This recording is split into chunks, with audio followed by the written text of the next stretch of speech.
grosse nouvelle pour mes amis de la RCA. Même quand je vous demande de partager la vidéo, vous ne voulez pas partager. J'ai besoin d'avoir quelques éléments en RCA pour pouvoir me déplacer et vivre la révolution Bitcoin sur place. Alors pour ça, j'ai besoin des informations inside, la situation sécuritaire, la situation à Bangui, etc. Donc les gars, partagez la vidéo et les gars de la RCA, contactez-moi, laissez un commentaire ou rejoignez-moi sur nos différents réseaux sociaux. Alors il y a vraiment une grosse nouvelle pour ceux de la RCA. Ça vient d'un tweet du président Faustin Archange Touadéra qui date de quelques jours, le 21 août plus précisément. Alors j'ai vu ce tweet depuis, vous savez, comme je le dis toujours, nous sommes plus rapides sur Twitter parce que sur Twitter il suffit, n'est-ce pas, de faire un post. Et pourtant sur YouTube il faut faire une vidéo, il faut la préparer, il faut la poster, sans compter qu'il y a d'autres vidéos à faire entre temps. Donc rejoignez également sur Twitter Live Finance 237. Donc il dit j'ai l'honneur de diriger l'adoption potentielle de la blockchain. La loi sur la tokenisation de la République centrafricaine nous propulse vers un avenir favorable aux entreprises.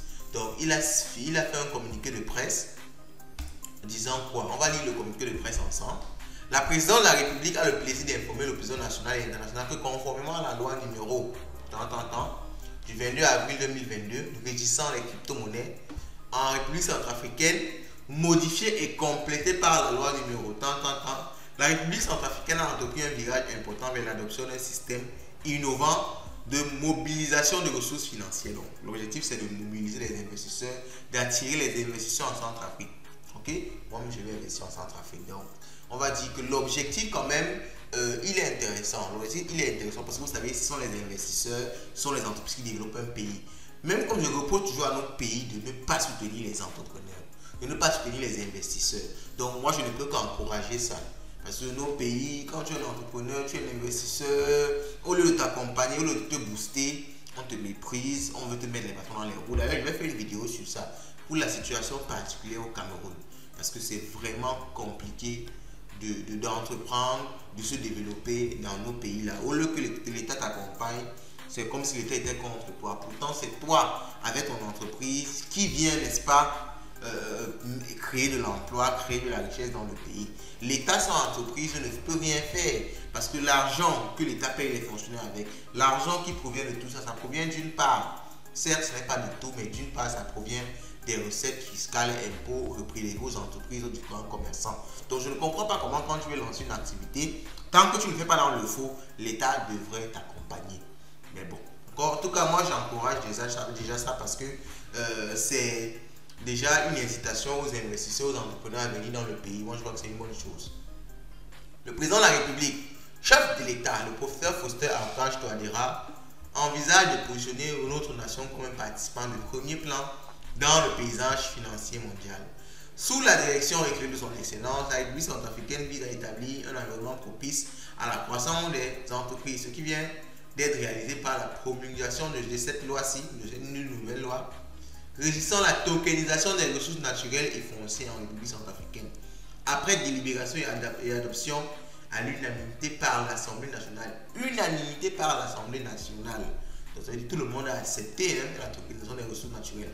Alors, vous le savez, il y a quelques temps, c'était une loi qui bloquait, en fait, l'absence d'une loi qui bloquait le bon déroulement du projet Sango. Parce que pour faire le projet Sango, il fallait que l'Assemblée nationale, en fait, c'était la Cour suprême, je pense, qui avait carrément mis son veto. Mais il fallait une loi pour pouvoir légitimer le fait qu'on puisse tokeniser les ressources naturelles du pays. Bon, je pense que c'est cette loi-là qui est passée. Ce cadre législateur novateur adopté pour la première fois dans le monde permettra à la République centrafricaine de devenir l'un des environnements les plus favorables aux entreprises sur le continent africain. Il fait entrer notre pays dans une ère de transformation où les individus nationaux et étrangers peuvent facilement créer leur propre entreprise et obtenir leur e-visa d'affaires directement en ligne. En outre, ils peuvent obtenir des permis pour les entreprises dans les domaines immobiliers, agriculture, exploitation de ressources naturelles, exploitation forestière. Chacune de ces entreprises fonctionnera de manière transparente via la plateforme Sango en tirant parti des capacités de la technologie blockchain. La présidente de la République considère que cette approche innovante marque une étape décisive dans le cheminement de la nation centrafricaine vers une croissance économique durable et une prééminence financière internationale. Alors, moi, vraiment, vous savez, j'ai maintenant une autre vision de la vie. Vous savez, je suis fatigué de me plaindre, entre guillemets, de tirer sur on va dire les objectifs ou alors les initiatives des Africains. Je suis fatigué de tirer dessus. Certes, on ne fait pas les choses bien, mais moi je pense qu'actuellement il faut qu'on encourage tout ce qui est fait dans un sens positif. Bien sûr, dans un sens positif. Alors, on ne peut pas toujours tout connaître derrière, tout ce qui se passe derrière. Mais face à ceci, on veut attirer les investisseurs, on veut booster la croissance, on veut tokeniser les ressources naturelles. Parce que, alors, on va le dire, quand on parle de tokeniser les ressources naturelles, on va dire que non, mais ça c'est vendre le pays. Le pays que vous ne vendez pas là, vous faites quoi de ça depuis? On fait rien avec ça. C'est là la guerre, les Occidentaux pillent et tout. Si au moins ça peut permettre de faire profiter les ressources naturelles aux Centrafricains, je pense qu'il faut encourager ça. Et moi, j'encourage ça. Je vais accompagner ça du maximum que je peux à mon niveau, en donnant des conseils, en faisant des analyses, en donnant des directives qui peuvent aider l'État centrafricain. Moi, je pense que actuellement tous les Africains devraient être dans cette pensée-là. Bon, je sais qu'il y a tous ceux qui vont me dire, mais non, il veut faire un troisième mandat, il veut voler le pays, il veut. Bon, moi, je ne peux pas entrer dans tout ça. J'entre dans ce que je vois, dans ce que je lis. Donc, les entrepreneurs, tant locaux que mondiaux, prospereront grâce à l'intégration de la blockchain Sango Coin Project. Ensemble, nous débloquons la prospérité. Donc, le projet Sango également un channel Twitter. Je sais pas pourquoi il y a tellement peu de personnes. Il devrait faire, alors ça c'est déjà un conseil, une communication agressive, parce que c'est ça qui manque à nos États.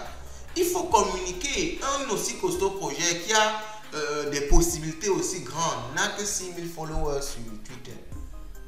Bon, les petits influenceurs, alors excusez-moi pour le terme, les petits influenceurs crypto, nous-mêmes là, les petits influenceurs français, même pas français, ici en Afrique qui ont les 100 000 followers, les 200 000 followers, vous avez 6 000 followers. Et puis vous allez vous étonner que quand vous lancez quelque chose, on n'achète pas. Vous n'avez pas d'impact médiatique. Contactez-nous, on fait la promotion. Bon, pas forcément moi, parce qu'il ne faut pas qu'on pense que je vais me mettre en avant. Même comme ce serait de la bonne charité. Mais contactez les influenceurs, contactez les agences marketing. Il faut booster le marketing de votre projet. C'est ça qui va attirer les fonds. La crypto, c'est du marketing. La crypto, c'est 80% de marketing. Je ne comprends pas comment une chaîne aussi grosse, en fait un projet aussi gros, a une chaîne Twitter qui est la référence. Parce qu'actuellement, quand vous parlez de projet crypto, on regarde votre chaîne Twitter. Vous avez un chaîne Twitter qui n'a même pas 6 000 abonnés. Vous êtes en train de blaguer. Donc, il faut booster la communication. Ça, c'est le premier élément que moi, je peux donner comme conseil dessus. Ok? Donc, ça, c'est un premier truc annoncé par le président de la République. Journal du Corps a également fait un bon d'article sur ça. La Centrafrique fait ses adieux au Bitcoin au profit de la tokenisation.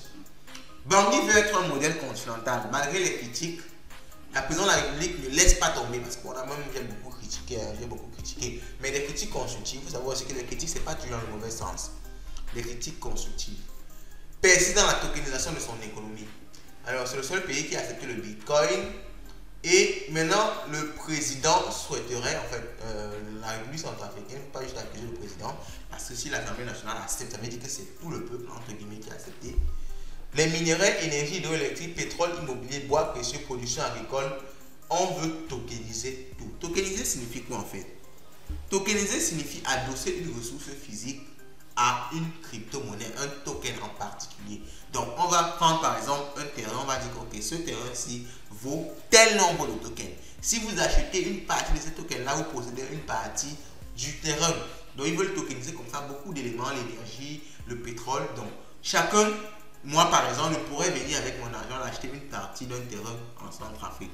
Alors, ça va permettre, n'est-ce pas quoi? Ça va permettre de donner les fonds à la Centrafrique. Ces fonds-là pourront être utilisés pour développer l'agriculture, pour développer la ville technologique qu'ils veulent implanter au niveau de la Centrafrique.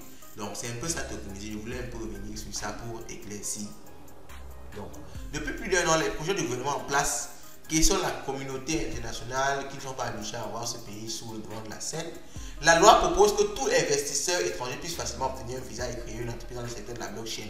Pas juste de la blockchain, ils ont limité ici. Le président a bien précisé que ce sera la blockchain, mais également les entreprises agricoles, infrastructures, et ainsi de suite. Donc, malgré les critiques et le manque de mise en œuvre pratique, la conclusion du document est résolument optimiste. Bon, ça c'est là le document qu'on vient de lire. Voilà pour les annonces présidentielles toujours positives. Mais après l'annonce, il faut également mettre ça en place. C'est pour ça que je dis que ce n'est pas le travail d'une seule personne, les gars. C'est un travail énorme. C'est le travail de tous les Centrafricains. Moi, je ne veux plus qu'on soit dans cette optique-là de toujours critiquer les gars. Ce n'est pas le devoir du président Faustin, alors excusez-moi de son nom, Faustin Archange Touadéra. Ce n'est pas juste son devoir. Il est à la tête, il conduit. Mais c'est le devoir de chaque Centrafricain de participer à cette révolution, les gars. Mettons tous la main dans ça. Si la Centrafrique émerge avec ce modèle-là, ça ne va pas profiter à tous les Africains. Je pense parce qu'on va dire qu'avec tout ce qu'ils avaient avant, le franc CFA et tout, ils ne sont arrivés nulle part. Donc pourquoi ne pas réveiller dans une autre direction? Je pense que c'est intéressant d'encourager cette initiative-là. Donc maintenant, il faudrait, comme on dit, les annonces pour énoncer sont positives. Maintenant, il faudrait que le peuple suive. Il faudrait que les éléments se mettent en place pour pouvoir réaliser ça de façon pratique. Et ça demande vraiment notre concours à tous. Je fais mon travail à mon niveau, faites le vôtre à votre niveau. Déjà, dites-moi ce que vous pensez de ça. Est-ce que c'est vraiment quelque chose pour développer le pays? Est-ce que c'est encore une manœuvre politique? Laissez-moi ça en commentaire. Partagez surtout la vidéo. Je veux que ça arrive au niveau des Centrafricains pour avoir des retours pour mon déplacement pour la Centrafrique. Donc, dites-moi tout ça en commentaire et on se dit à la prochaine.